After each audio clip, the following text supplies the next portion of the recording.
Welcome to another Mother Runner, your best running friend in podcast form. We do all the talking, even on the uphills. I'm your host, Sarah Bowen Shea, with co-host Amanda Loudin. Hello, Amanda. Hello, how are you? I am quite good. I, though, went to a birthday party on Friday evening, and oh my goodness, the ravages of getting older. What happened? So it was a very sporty birthday party. Okay. So it was the birthday party for my friend Sue, who I have known for several years via pickleball. And Sue is sporty, sporty, sporty. She also plays competitive soccer on a women's league. And so this was the Venn diagram of her pickleball and soccer friends. Okay, It was a party for women only. And and the people, it was up in Vancouver, Washington. So there was more space than you would have if you went to somebody's house in Portland. So the woman who was hosting, Brandy, had all sorts of games set up. So at first I was playing cornhole, which I do love a good cornhole, but yes. I had never really played. I didn't know the rules. Like I had just, kind of tossed one of the cornhole bean bags, Yeah. So, have you actually played? Oh yeah, I love it. I do. Oh, I think okay. It's really fun. Yeah. Okay. Yeah. So I was playing that, and that. Oh my gosh, Brandy is the host is very artistic. She is an artist, and so she really went all out, doing fabulous kind of pickleball decorations, including getting these very large inflatable plastic balls that she then with a Sharpie drew to make look like they had holes in them, so it looked like a pickleball, like enormous pickleballs. Then she and her husband made 4 enormous wooden pickleball paddles, like enormous, like bigger than, they were reminiscent of what you use, to get a pizza out of a wood burning pizza oven. Right. That's great. But much bigger than that. And then they had a net, and they set up a court on their grass on their yard. And so anyway, but pretty quickly women broke 2 of the paddles, these homemade paddles. So because they are, I guess the majority of people there were soccer players. Yeah. So then they made up this game where it was, I think it probably came closest to that Australian game netball. Yeah. Which is like volleyball, but with your feet. Right. But that it had this enormous airsats pickleball. So not a regulation netball. So, and there were, I think we played 6 on a side. And so, and they were playing while I was playing, why can I not remember the name of it? Cornhole.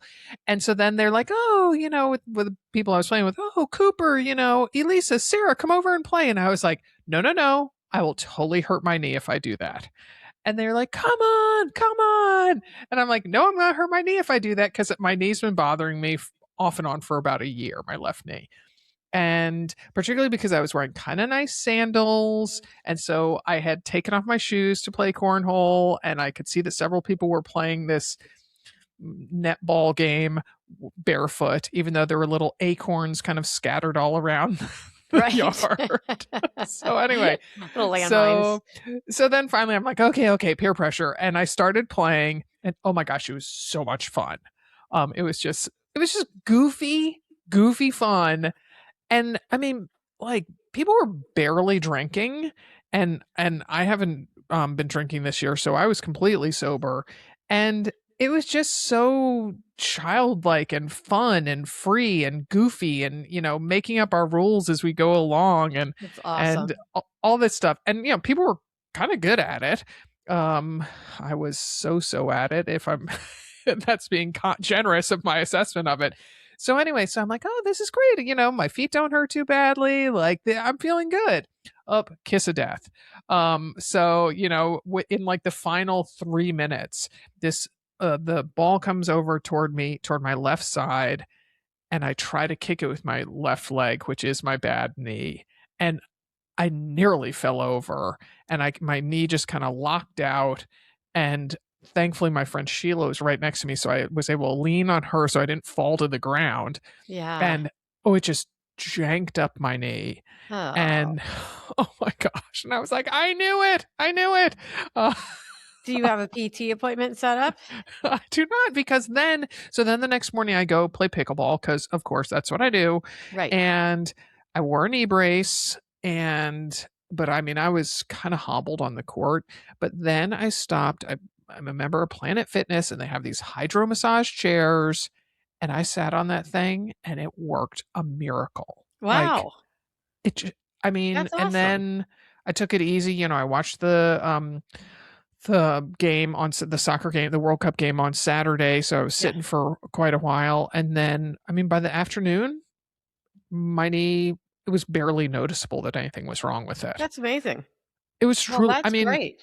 because I also was catastrophizing at pickleball on Sure. Saturday. I'm Sure. like, this is it. I brought this on myself. I Right. knew I was going to do that. Like, Right. you We know, do that, Yeah. And I pretty much, I think I have a PhD in catastrophizing. Like it just, I'm right there with you.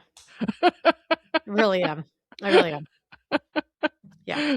So anyway, I had not gotten back to running. I tried it and it still sort of was not, my knee was not happy with it, but I have been content walking and doing other things. And, don't take pickleball away from me, universe. I Right. need pickleball in my life. Right.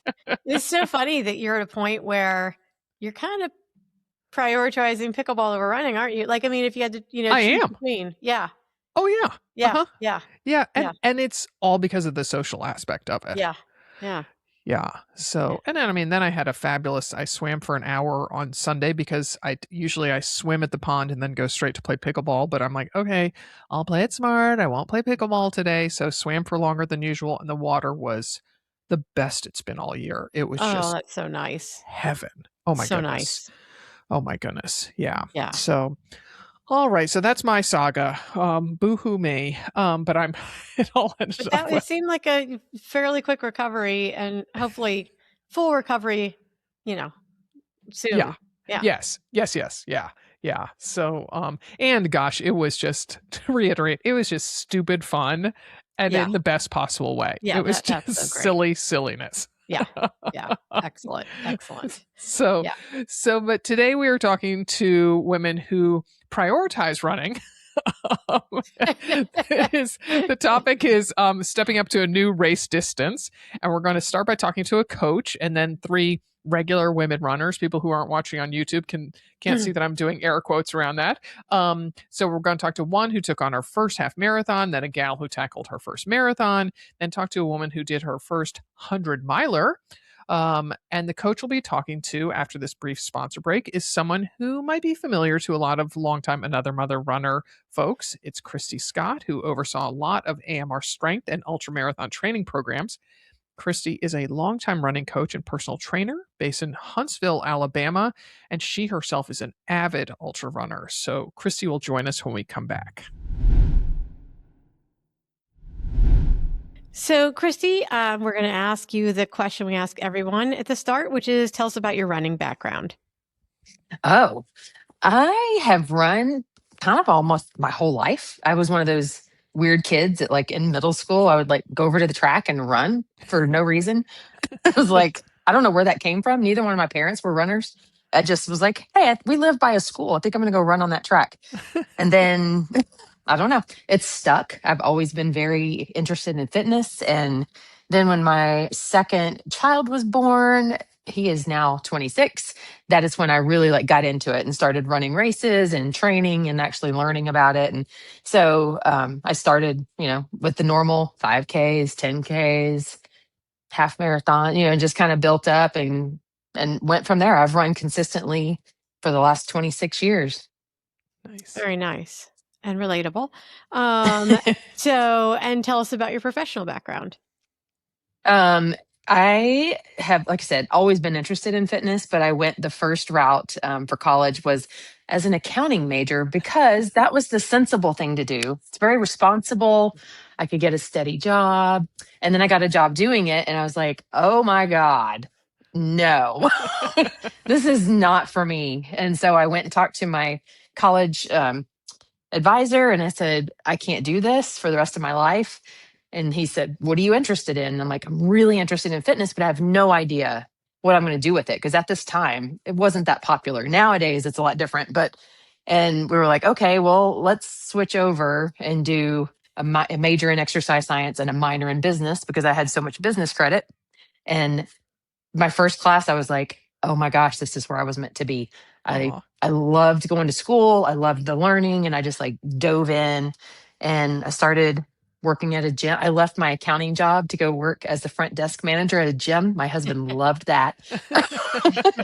And the rest is history. I got my personal training certification and started training people, and that was 28 years ago. Okay. So, yeah. All right. So Nice. those kind of collided with when you started doing your first races. That's interesting. Pretty Yeah. close. Yeah. So okay, so you already indicated that you did the natural progression, 5K, 10K, that type of thing. So are there guidelines you give to someone who's taking on a longer race distance for the first time, such as what prerequisites should a runner have before making the shift, say from 10 milers and half marathoners up to the marathon, that sort of thing? Yeah, we would love as coaches for people to follow a very natural progression of doing things in an orderly way, like do some 5Ks and then do some 10Ks and then maybe try a 10 miler and then a half marathon and then gradually go up from there. But I can tell you that there are some people, I have some good friends who their first race was a marathon. And then after they did the marathon, they're like, I want to run 100 miles. And they did. And they were successful at it.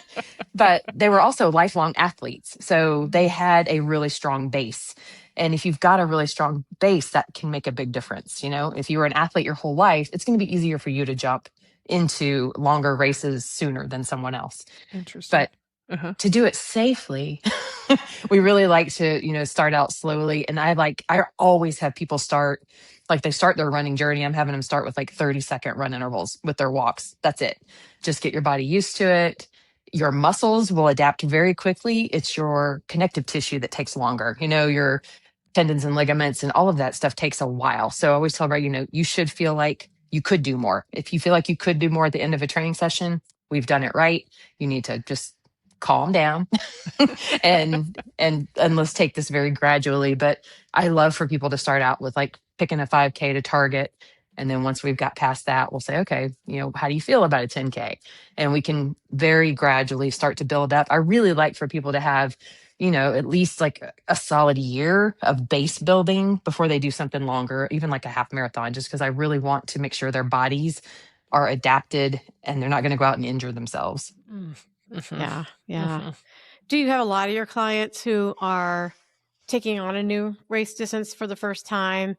And when that happens, do you approach it differently than if you're working with an athlete who's working for a PR at a particular distance? Oh, absolutely. I think, one of the biggest things that we talk about is their why. Why do you want to go and run a marathon? Why do you want to go and run 100 miles? Is it just because it sounds kind of cool? Well, everybody else is doing it. And I feel like some of the like longer distances, especially the ultras, it's kind of gotten that way. Like, oh, I saw this really cool race and everyone else is doing it. Well, what about you? Can you commit your time and your energy? And when motivation is low, which it will be very often, will you still get out and do that training? So, everybody's different and I have to approach them very individually and see again, their why sometimes is the biggest thing is that will either deter them or push them. Yeah. Makes sense. So when you're working with clients, what are some crucial steps for setting themselves up for success when they are training for a new distance? Consistency is always my number one.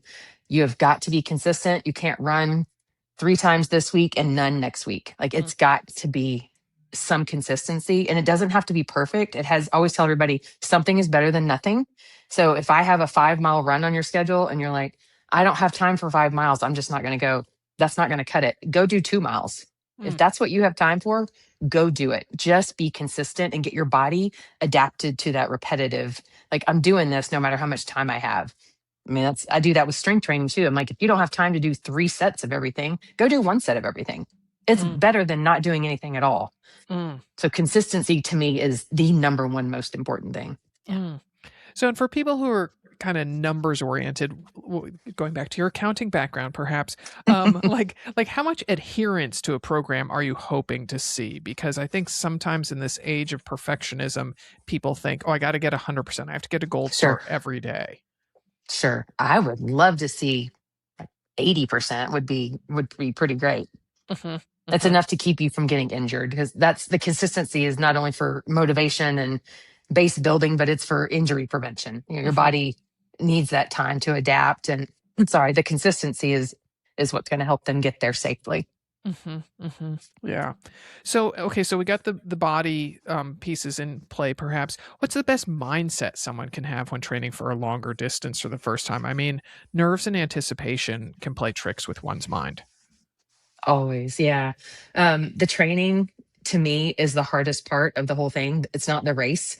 People get really hung up about the race and they're like, I'm worried about the race. And I'm like, girl, guy, whoever, if you have done your training consistently, the race is the celebration. There's nothing to worry about at the race. If you've done consistent training and gotten yourself out there, you go out on race day and that's the party that you've been planning for. So, that's the biggest thing, is not letting people get so hung up on what's coming up, later. Like, this is 6 weeks away and I'm already worried about it. Well, worry about what you're doing this week. And then next week, we'll worry about what you're doing next week. And don't look at your schedule. I'm sure y'all have heard people look at their schedule and they're like, 5 weeks from now, I have to run 20 miles. Oh my gosh, how am I going to do that? Well, in 5 weeks, we'll worry about that. So deal with today and what you have to do this week. And then we'll piece out the rest of it as we go. Don't get ahead of yourself. Yeah. And then actually on race day, what kind of advice do you give people who are starting, they're on the start line of their, new longer distance? What's your go-to advice there? I mean, it goes right back to what we just talked about. That's the celebration. Yeah. Enjoy the experience. Don't get, and again, it goes back to, are they training to complete a distance or are they training for a PR? Those are going to be a little different mindsets. If you're training to complete the distance, you're there to enjoy the experience. You control the controllables. You have no control over the weather or what things are going to happen on the course, but you have control over everything you have trained for, your gear, your fueling, all of those things. So control the controllables. And when you get to start day, just enjoy the experience and be thankful that you're there. And what advice do you give people when something does go awry during the race itself? I mean, so I don't know, their hamstring suddenly starts squawking at them at mile, 8 of a half marathon. What do you tell those people to do? Well, usually just, if they have to walk for a second, then walk for a second. Maybe you need fueling. A lot of times people don't realize how important their fueling is. And like, if you're really low on your carbs, your body could be reacting in those different ways. They think carbs are, they're just about the energy portion, but they're not. They're actually about how your body is functioning as a whole. So sometimes it could just be, hey, you know what? If that starts to happen, take a walk, grab a gel, and regroup. And go from there. Your race isn't over. There's going to be, the longer the distance is, the more likely you are to have some dark moments. And, and just know that they're going to come and that you'll be fine. You went through dark moments when you were training, so you'll be okay. Just regroup, take a walk, take a gel, and you may be okay. It may be worse, but I mean, all you can do is, again, control what you have control of. Yeah. And since you are there in your workout room, I have to ask you, what role should strength training play when stepping up to a longer distance? Sarah, you know me. It is. It is absolutely of utmost importance. And the longer the distance is, I think the more important it is, just to prepare your body for all the breakdown that you're going to be doing to it, not only through training, but through the race itself. And as we get older, it gets even more and more important because we lose muscle mass, as we age. And those muscles, people are so worried, oh, muscles are going to make me slower. I promise you they're not. They're going to help you. They're going to help you move faster up a hill. They're going to help you control things on a downhill. They're going to help you keep good posture when you start to fatigue. I mean, it encompasses everything you do with racing. And thankfully, more and more runners are realizing the importance of it. Yeah. Yeah. All right. Well, Christy, thank you so much for joining us. And I know that some of our listeners are very excited to see you in Duluth in So excited. October. Yes, at the Grand Traverse. So have a fantastic time. Oh, we absolutely will. All right. Thank you. Bye bye. Thank you. Bye. Bye. All right, let's welcome our first real life runner who stepped up to her new for her race distance. Her name will sound slightly familiar as she has the same last name as our last guest, as she is Coach Christy Scott's daughter, Courtney Scott. Courtney, who works in social media management, ran her debut half marathon in December 2024. Thanks for joining us, Courtney. Thank you for having me. So, Courtney, tell us a little bit about your running background, prior to training for your half marathon. Yeah, so as you said, Christy is my mom. So I grew up around the running world. She's been doing it my whole life. And so I did a lot of 5Ks growing up. My first ever job was at a local running store. I worked there from ages 16 to 21.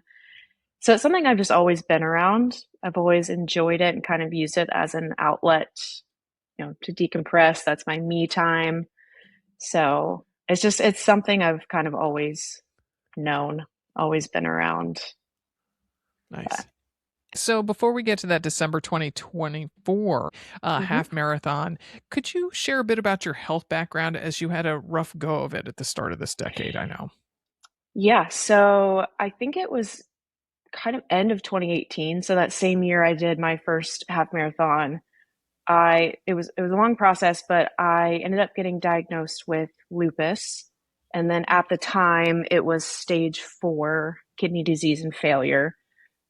Came out of nowhere. We weren't really sure what was happening. I was 22, 23 at the time. So I was young, living across the country from all of my family, and went through that whole process, did some rounds of chemotherapy, did dialysis, and then we got to the point where I was told the only option we had was a kidney transplant.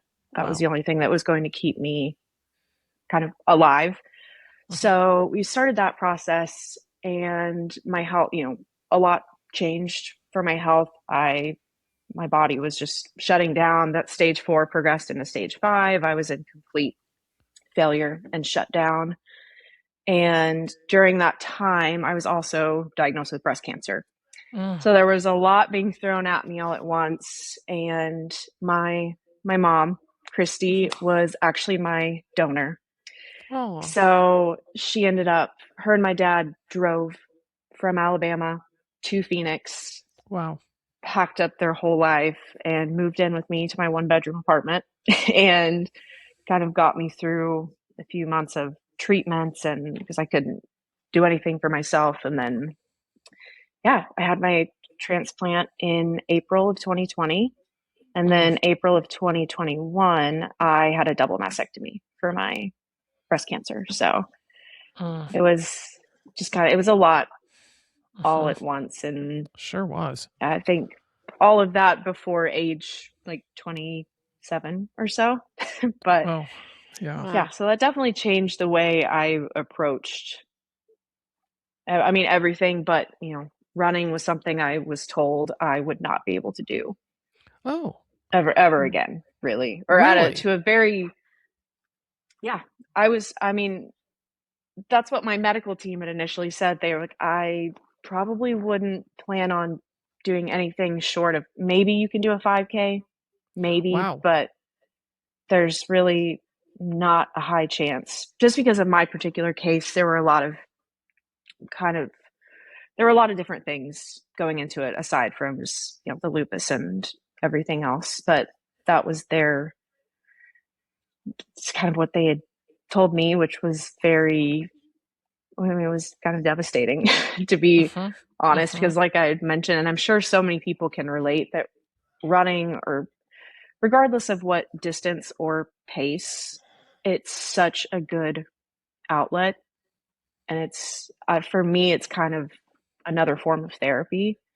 So having that stripped away and being told you can't do that anymore was not, I don't know, was another thing to add to the list of things I had to come to terms with and figure out from there. Wow. Wow. Yeah.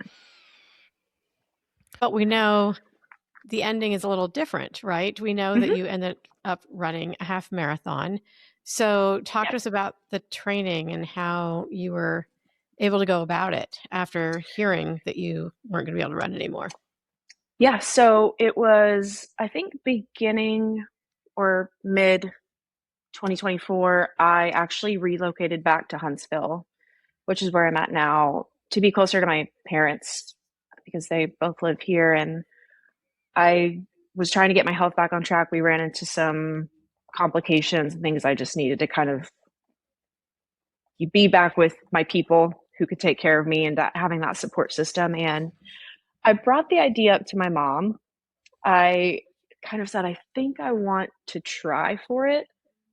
I don't know how it will go. I don't know if I can do it. So I mentioned that to her. She was totally on board with helping me out. We designed a training program that was not too overwhelming. We tried to make it more manageable. We did have to adjust a lot just because, we had a lot of, like I said, it was just the physical capabilities were different. So I had to manage that a little bit differently. But we put the program together. I was doing my longer runs on the weekend, shorter runs during the week. She had me doing strength training and all that good stuff. And I felt a lot more prepared than I thought I would. But I also, again, have, I could talk about her all day, every day.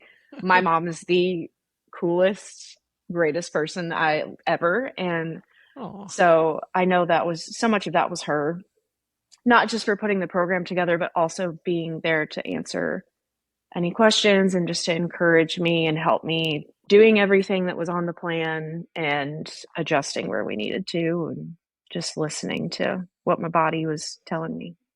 So. Can you give an example of so often people say to listen to your body, but I mean, I think that takes a different form for everybody. And you sometimes think, well, am I really overtrained and I should take it easy, or am I just being kind of lazy today? So, and I'm not implying that you were at all, but like, could you give an example of, kind of the form that took for you of listening to your body?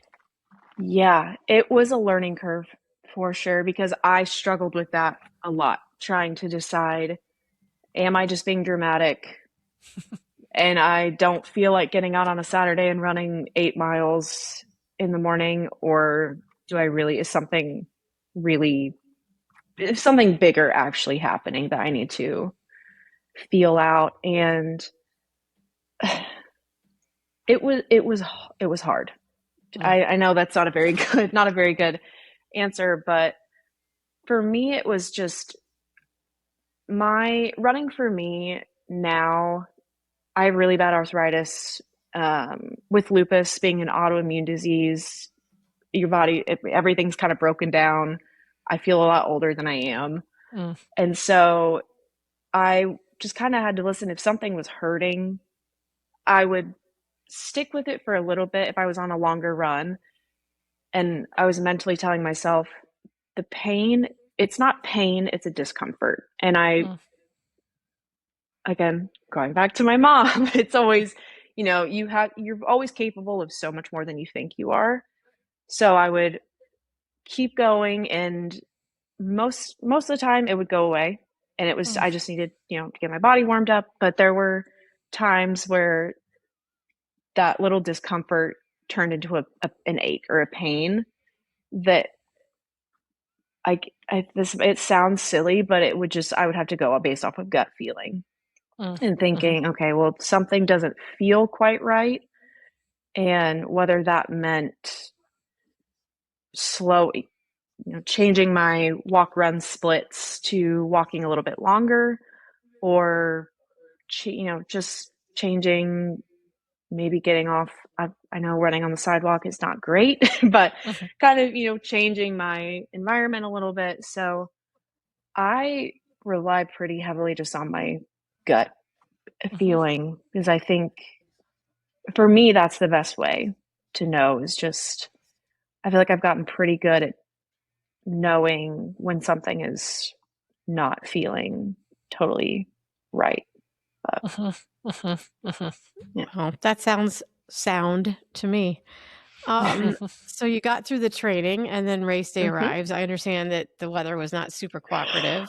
Tell us about It, that. it, it was not. So the race was in December, and so I fully expected it to be colder, which was fine. But watching the forecast leading up to it, it showed rain, which was not ideal. And then it got to race morning and it was cold, but it was also really dreary. It was not a full on rain, it was that constant drizzle the entire day.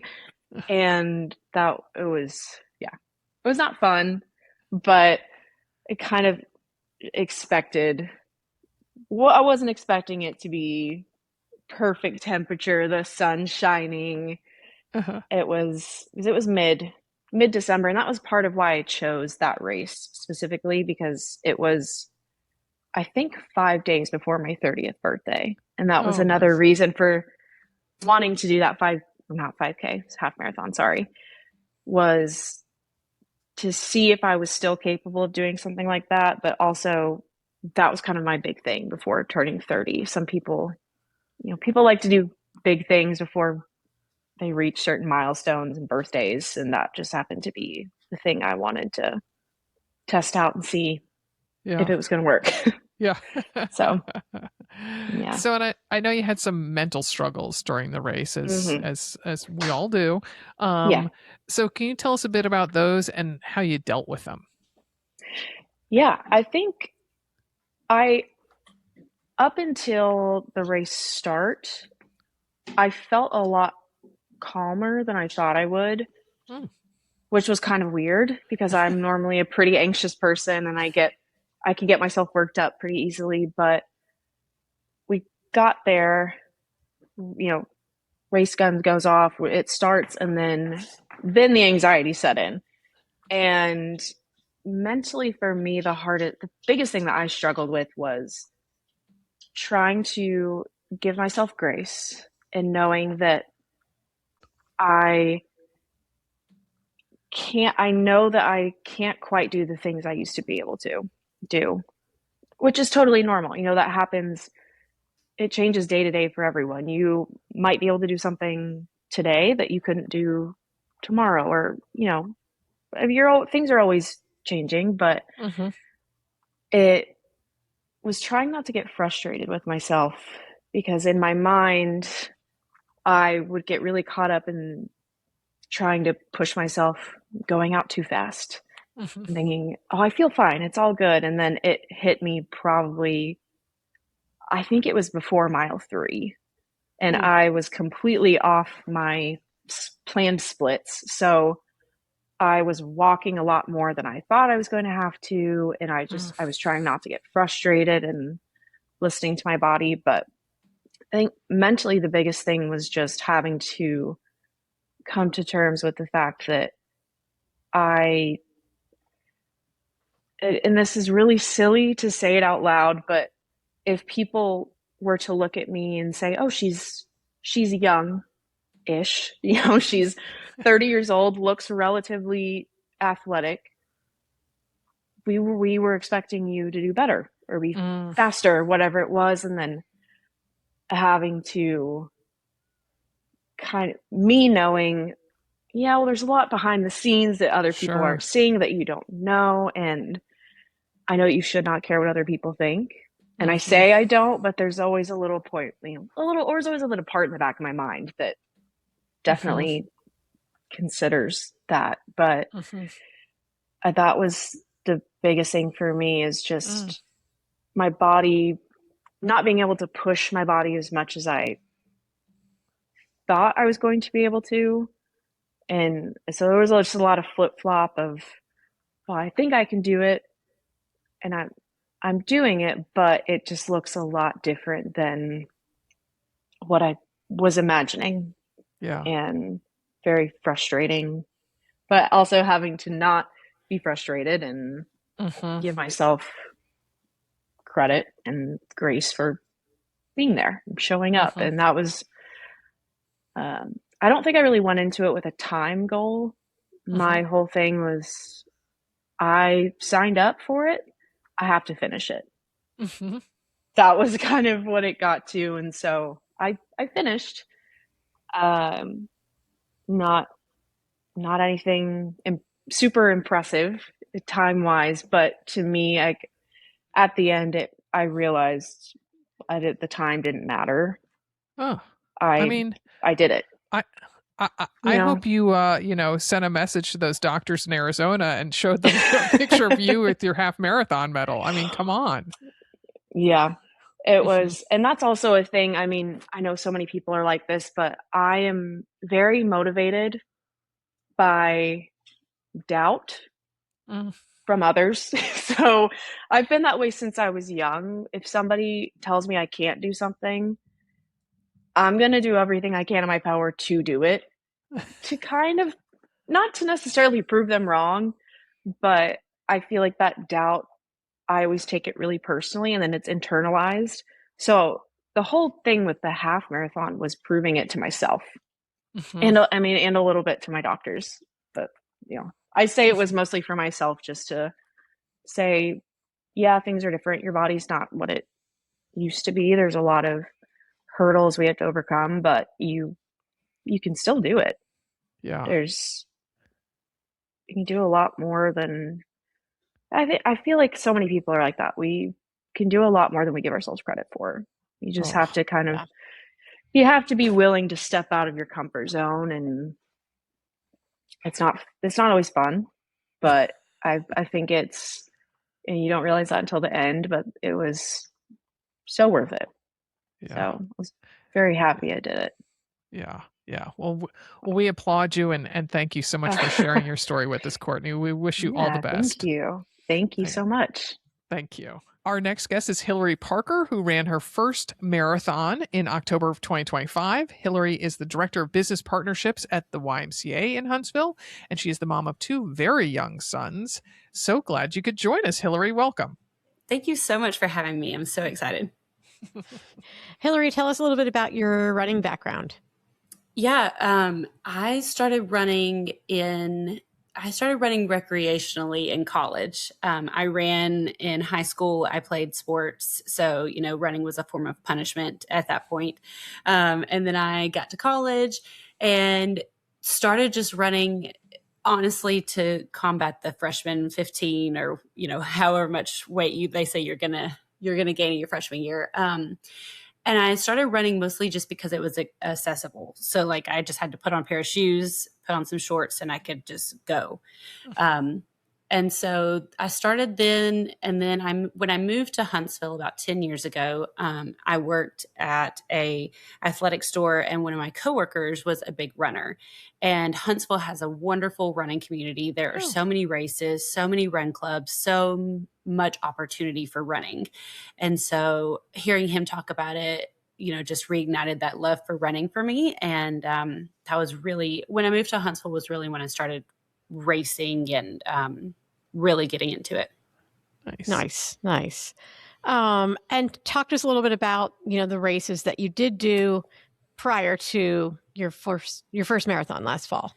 So I started, of course, with 5Ks. I mean, that was easy. It was 3 miles. It was attainable. There were plenty of them. That was easy for me. And then I started doing a few 10Ks. I think probably the first 10K I did, there's one in Huntsville on Memorial Day called Cotton Row. And I've done Cotton Row.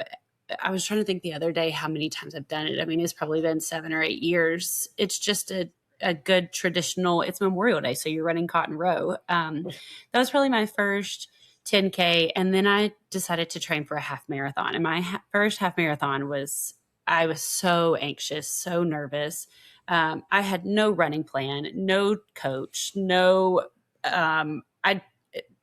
plan, no strategy. I just kind of went out there and ran a little bit and then went and did my first half marathon. And that was in Nashville. It was the rock and roll half. I mean, I was so slow, but I finished it and I had my medal and I was so proud. And so I did, I went back and looked. I had ran 7 half marathons before my first marathon. And so that's still probably my favorite distance is the half. But yeah, and I would like to know, I am a road runner. I am not a trail runner. I have never ran trails. That is super intimidating to me. Not, I'm nowhere in that world. Oh, it's fine. It's fine. Yep. So Hillary, if I'm doing the math correctly, your boys were basically 1 and 4 when you opted to take. Is that right? They would have been 1 and 3. Okay. Even more daunting. Yeah. When you opted to take on a marathon. So Yeah. why did you decide to add that challenge to your plate? Great question. Great question. Well, if I'm being totally honest, I unexpectedly became a single mom and got a divorce, and I had a lot of stuff happening in my life that I could not control. And I'm very type A. I like to control things. And so running has always been, and especially in the past few years, has been a way for me to not think about my thoughts if I don't want to, because I'm just so focused on, not trying to die. And so I was like, you know what? I've done so many halves at this point.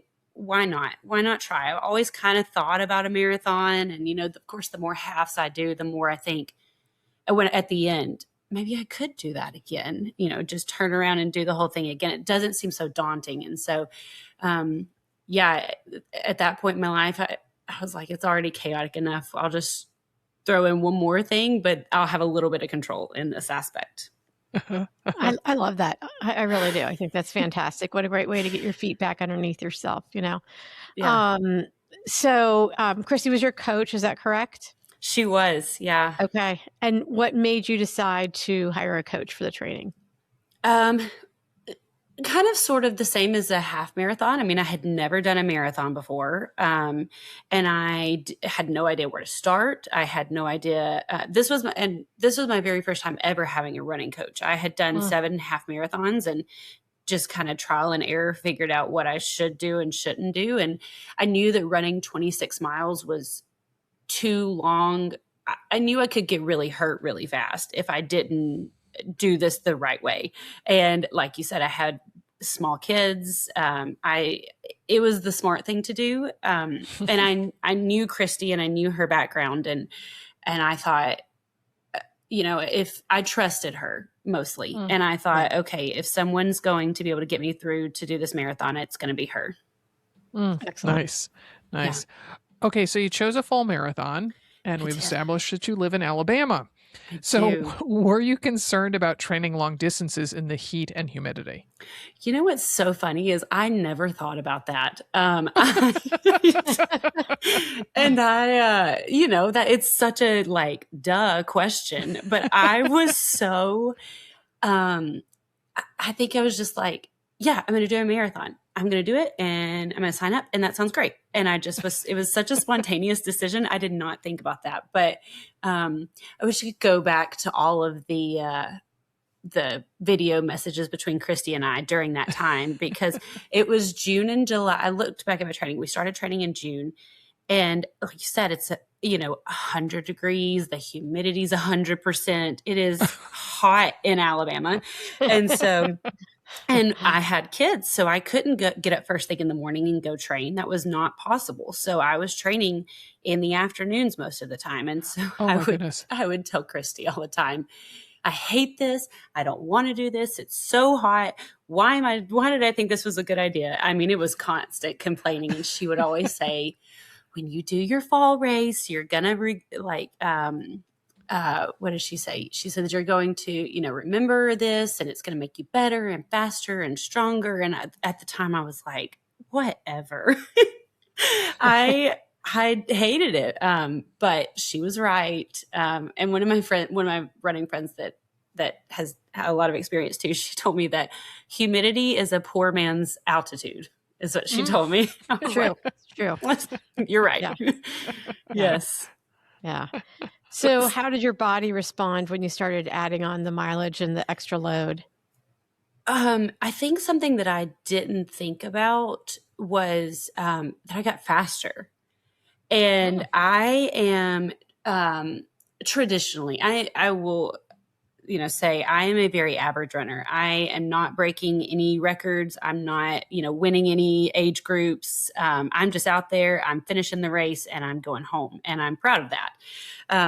But I noticed, of course, I was doing some training runs throughout my training, and my half marathon time was like 5 minutes faster than it had ever been. My 5K times were fast. So I think just the adding on the miles was hard mentally. But my body responded well to it. And it definitely improved my shorter distances for sure.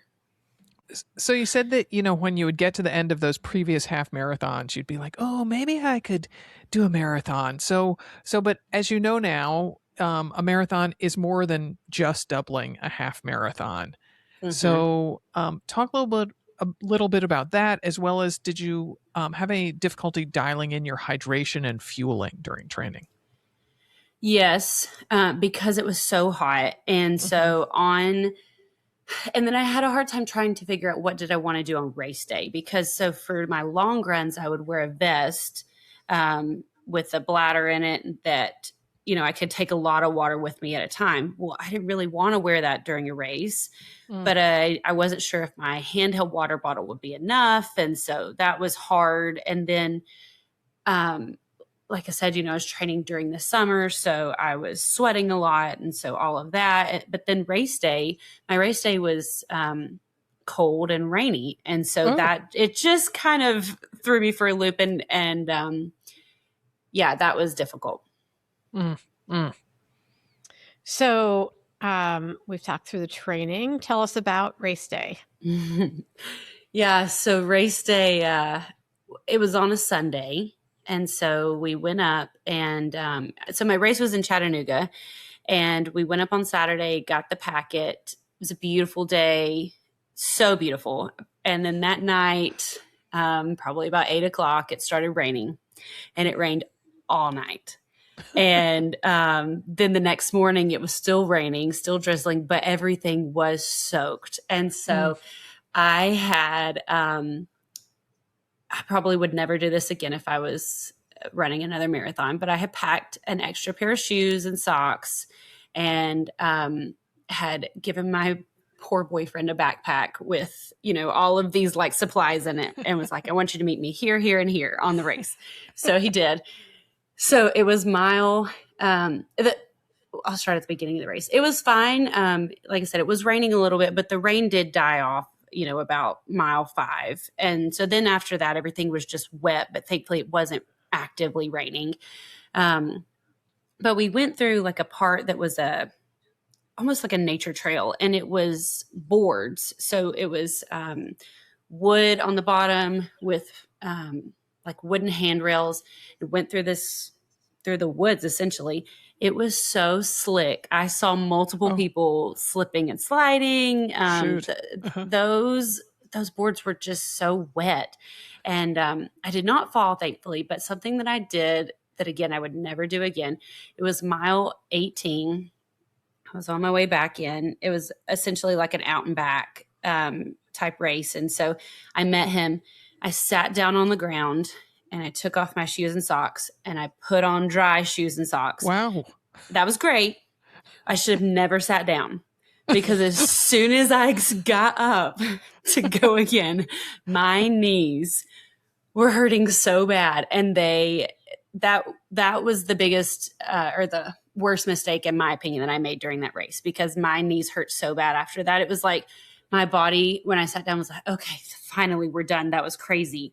And then I got up, and then it was like, wait, what are you doing? No, we were done. Go sit back down. Yeah.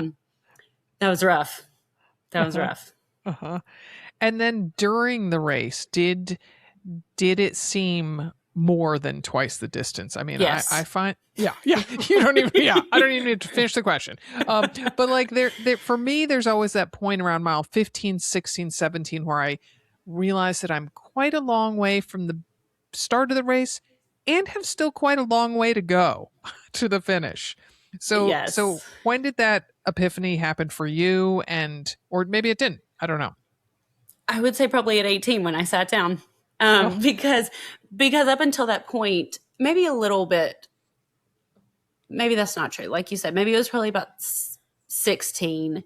I was, like, all right, this isn't fun anymore. I have so much longer to go. If I can just make it to him at 18, I know I'm going to have some dry shoes, some dry socks, and I can get some more nutrition, and I'll be able to see a friendly face, and that'll be exciting. So I was trying to have something to look forward to. And so, like I said, I got to 18, and gosh, that was rough. And I was starting to get blisters on the bottom of my feet because they were so wet. He has a very flattering picture of me that I'm like soaking wet. My shoes are off. You can see the whole bottoms of my feet, and they're all pruny. Yeah. And gosh, it was just rough. But yeah, and then I still had so much longer to go. I mean, I still had 8 more miles. So it was rough. And someone had told me ahead of time, don't think of 13 as halfway. You should think of almost, 20 as halfway. Yeah. And I feel like that was very true. Yeah. Yeah. Yeah. So the big question, are you one and done, or have you signed up for another one? Oh, I have not signed up for another. I can tell you that. One of the things I think I did not expect with training was the time that it took. And like you said, I had young boys, so sometimes they were at their dad's house, but then other times I was either, leaving work a little early, leaving the boys in childcare a little longer. I was trying everything I could to squeeze in those runs. And so especially getting closer to race day, because I was spending hours on a Saturday trying to just run. And it, I don't know if I would do another for a few years until the boys can get a little bit older. They're 3 and 5 now. And so, I don't know. I don't know if I would, I'll never say never. How about that? I've learned in my life that, it's safe to never say never, but I do think it would really need to be something special. I don't think I would just sign up for a hometown Huntsville marathon. A half, absolutely. I'll be there. A full, maybe if it was something cool like Boston or New York or London, like one of the big ones, I would go there for the experience, and I would do it. All right. Well, it was great talking with you, Hillary. Thanks so much. Thank you so much. All right. It's time for another brief break. When I return, I'm going to be talking with our first time 100 miler. All right, welcome back. And Amanda had to hop, so I am going to be the one talking with our next guest, who is Janice Sutton. Janice is a mother of 1 and a grandmother of 2. She works for the federal government. Thanks so much for being on the show, Janice. Thank you for inviting me. Yeah, so we always start with asking a guest about her running background. So tell us that, please. Oh, I didn't start running until I was in my 40s. I think my first race, I was 49. I had run maybe once or twice when I was in my 20s, but it didn't really take. But my first race was a 10K, and I was 49 years old. Oh, wow. And then without talking about the 100 miler, like kind of take us through then your progression from that, that race at age 49 up into your ultra career. Okay. I ran for enjoyment. I ran for fun. I ran for the social aspects of it, I guess. I had run several years before I ever decided to do a half marathon. Signed my husband up without him knowing it, and that was going to be his first one as well. We did a couple of half marathons, and I thought that was pretty easy. So I then signed us up for a few marathons. Not as easy as I had thought. There are a lot of training involved, but over the course, I guess, of about 15 years, my husband and I did 7 or 8 marathons, and we would tease each other that It's just a half. It's just 15 miles. It's just whatever. Uh-huh. And we would just go out and have fun. It was our social aspect of it. All right. Okay, and then you took the jump into ultra. So let's go back into the archives of that. What prompted you to do your first ultra marathon, and how was the training for that 50K different than marathon training? Well, I have a wonderful coach, and she always told me, "You can do it. It just takes mind over matter. You can do it. You're trained. You can do it. You go out and run 14 miles just for fun." So there was a local race that was on a 1 mile track and a 1 mile loop, and my coach was like, "Come on, just try it. See if you like it." And I thought I'd never finish. But then when I did, I was like, that didn't take a lot longer than a marathon. And it was a lot more fun because you could stop Of every mile. You could stop when you had your tent right there and all your nutrition. And there yeah, were so many people to talk to. It was just great. but that was 31 and a little bit around that track. 31 times of going around it. Yes, you had to go 32 to make sure you Y- got the Yeah, 50K. yeah. But it was fun, and I was hooked at that point. I took another probably 2 years before I did another 50K, and I did that same race again, Uh-huh. um, eh, thinking that maybe the first time was just a fluke. It wasn't really as much fun as I thought it was. So you want to go back and decide that it was Right, not fun. right. And I ended up rolling my ankle, Oh. and at like mile 4, I Oh still shoot. finished 37 miles. I was gonna do it no matter what, and, it was just I don't know, I was just hooked at that point. It Oh was my. fun. Oh my gosh. Okay, well, in addition to being very determined, you have obviously been bitten by the ultra bug. So, what is it about ultra marathons that appeals to you? You know, the running community is so welcoming. They are so good. If you're not a runner, you would never understand, but then the ultra running community takes that up a notch. Mm, That anytime that you have a race where no one they don't really ask you your pace. They just ask you how long do you think you're going to go. uh-huh. Um, I just I think it's great. I have gotten slower as I've gotten older, but I don't really care because I can still finish those long runs, Mm. and everybody's just wonderful. I don't know what else to say. All right, so I'm going to do the math for our listeners. So a 50K race, as we've established, is a little bit longer than 31 miles. So that a 100-mile race is significantly, let's repeat that, significantly longer than that. So how did you decide, first of all, to go from a 50K to a 100-miler? Because there are some distances in between. And Y like what sparked that desire and what made you decide you were ready for that challenge?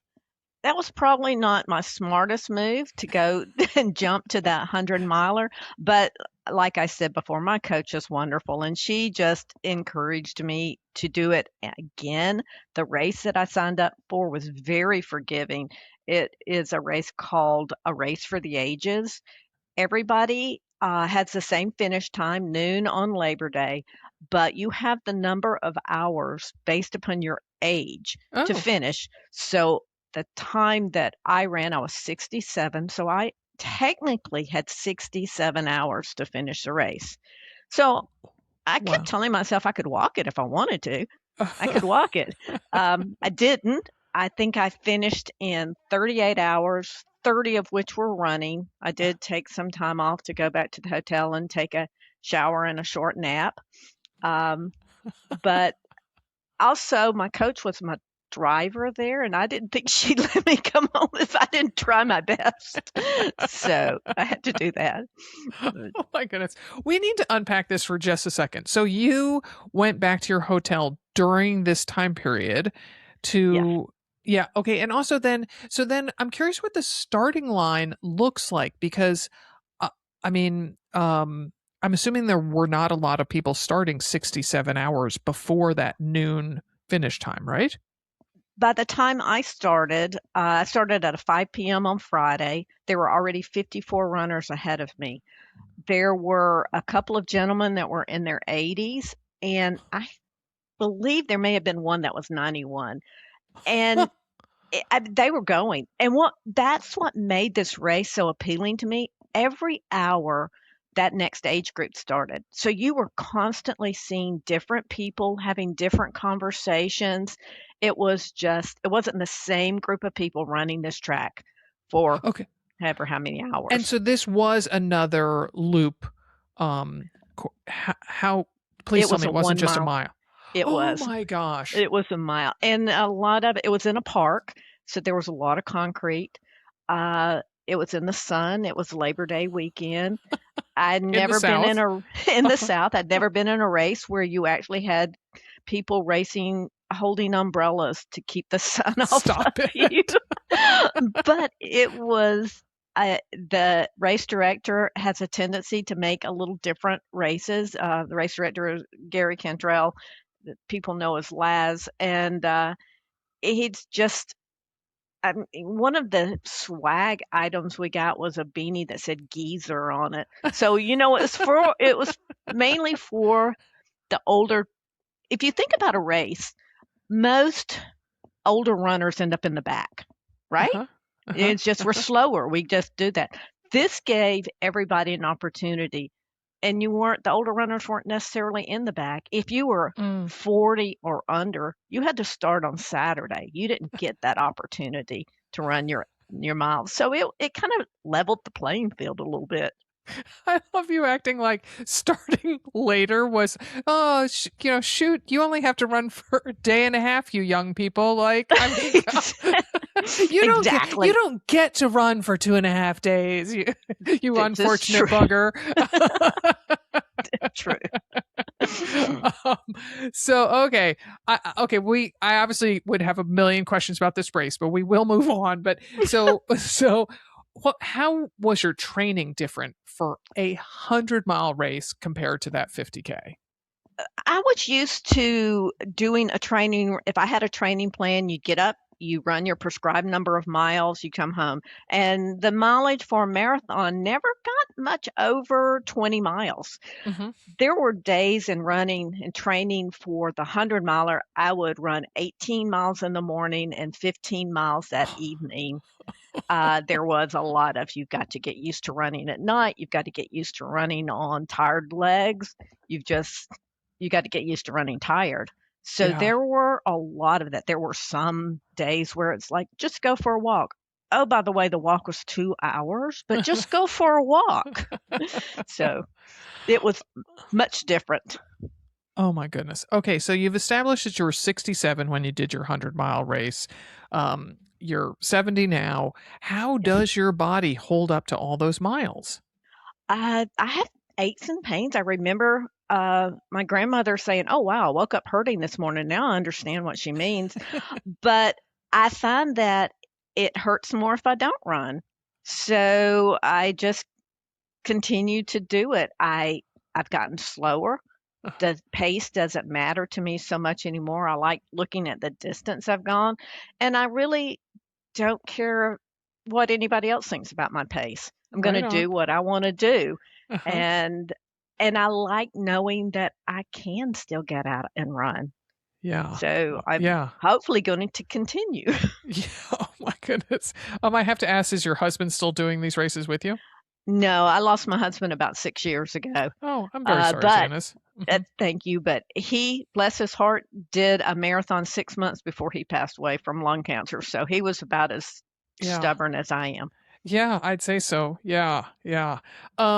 So what does recovery look like for you? Do you have any secret weapons or best practices? Oh, Epsom salt bath, legs up the wall, a sauna. Oh, I have, my coach turned me on to this sauna that she had, and I purchased one, and it makes a world of difference. Oh, is it an infrared sauna? No, it's just a dry heat. But a lot of it is just relaxing. I don't work. I am now retired. Okay. So I have that benefit of not having to get up and work and wear heels and all those things that some people have to do. And recovery for me is just taking it easy and being nice to my body. Yeah. Wow. I do have to say that I research joint supplements a lot. And do you currently take one? I do. Okay, Yes. good. Okay, good. Yeah. And I mean, so I assume you have a ton of friends in the running community, and you've talked about that you really love the social aspect. Do you have friends who are not, they just look at you sideways when you talk about your running? Yes, absolutely. When they'll say, "And what did you do today?" Or say, "Oh, I got up early. I only did 10 this morning." And they're Yeah. like, "I'm still in my pajamas. What are you talking about?" So I do have friends that think I'm a little crazy. Yeah. So do you have any advice that you would give to listeners who are listening to this and thinking, an ultra marathon, maybe I could do that? I would say try it. It is amazing if you get out of the mindset that you want to win the race. It's not about winning, and I find that the older I am, I do ask them if I'm the oldest runner sometimes. But it is a great stress reliever. It's a great way to get out and just enjoy being outside, even in the 105-degree temps that we have today. Oh, But shoot. Uh-huh. everybody should be able to get out and just move. You just got to move. I had a doctor tell me one time, he said, if you ever stop running when you do have arthritis, don't you let arthritis be the reason to stop running. That's the reason to continue to run. And so we Yeah. just do what we do. But I think if more people my age would get out and try it, they'd find out it's a lot of fun. A lot of fun. Oh my goodness. And you must be excited you're in a new age group now. I am. The first race I had after I turned 70, I won my age group and it made me feel really good. It was okay, it was only a half marathon, but I still won felt your age good. group. Well, and I in a half marathon, I would think you would have more competitors in your age group. yes. Yes. There were quite a few. There were actually I think about 15 in my age group. That's unreal. And was that there in Huntsville or no? No, it's in Lynchburg, the Oak Barrel Half Marathon. Oh, huh. Lynchburg, Tennessee. Okay. All right. Wow. All right. Well, you are a force, Janice, and it has been a delight talking with you. Thank you so much. Thank you, Sarah. Appreciate it. Oh my goodness. Okay, well, I don't have Amanda here to be aghast at how amazing Janice is in that race she did, so I'll just say wow. All right, and thanks for listening, folks. This podcast is a production of Another Mother Runner and Feisty Media. For more on Feisty and our other podcasts, events, workshops, and the fun and fabulous Feisty Fest this September, visit feisty.co. That's FEISTY.co.